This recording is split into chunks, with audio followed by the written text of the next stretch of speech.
Hello বন্ধুরা, আজ আমি রিভিউ করছি একটা চমৎকার Telugu romantic drama movie the super Khiladi 3, যার আসল নাম নেনু শৈলেজা, যা মুক্তি পায় 2016 সালে। পরিচালনা করেছেন কিশোর তিরুমালা, আর মুখ্য চরিত্রে আছেন রাম পতানেনি এবং কীর্তি সুরেশ। চলুন দেখা যাক এই সিনেমাটি কেন আমরা দেখা উচিত।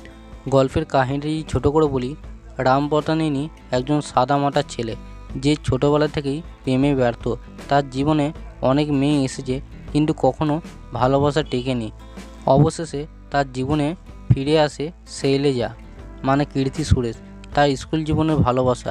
গল্পটা অনেকটা বাস্তবসম্মত, যেখানে প্রেমের পাশাপাশি বন্ধুত্ব, ভুল বোঝাবুঝি আর অনুভবের গভীরতা খুব সুন্দরভাবে দেখানো হয়েছে। যদি ইমুর পারফরমেন্স এবং ক্যারেক্টারের কথা বলি, রাম এই সিনেমায় খুবই ম্যাচিওর এবং কিউট অভিনয় করেছেন।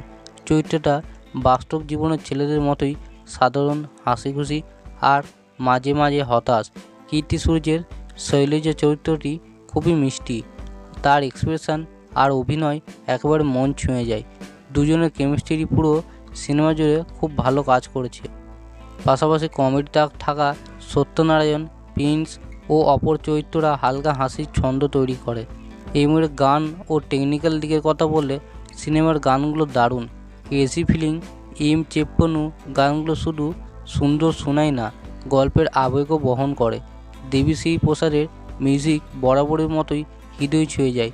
সিনেমাটোগ্রাফি দারুণ, অন্ধ্রপ্রদেশ ও গোয়ার লোকেশনগুলো চোখ জুড়িয়ে দেয়।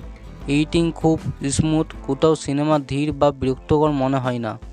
মুভি যদি পজিটিভ দিকের কথা বলি, এই সিনেমার সবচেয়ে ভালো দিক হলো এর বাস্তবসম্মত প্রেমের গল্প। কোনো ওভার ড্রামা নেই, অশ্লীলতা নেই, একেবারে clean family friendly movie. Ram ও কীর্তির অভিনয় খুবই ন্যাচারাল।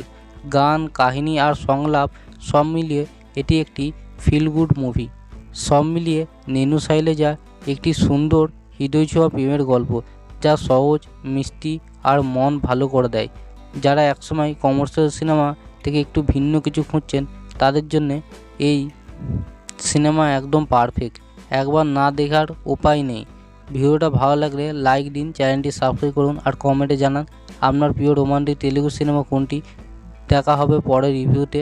ধন্যবাদ।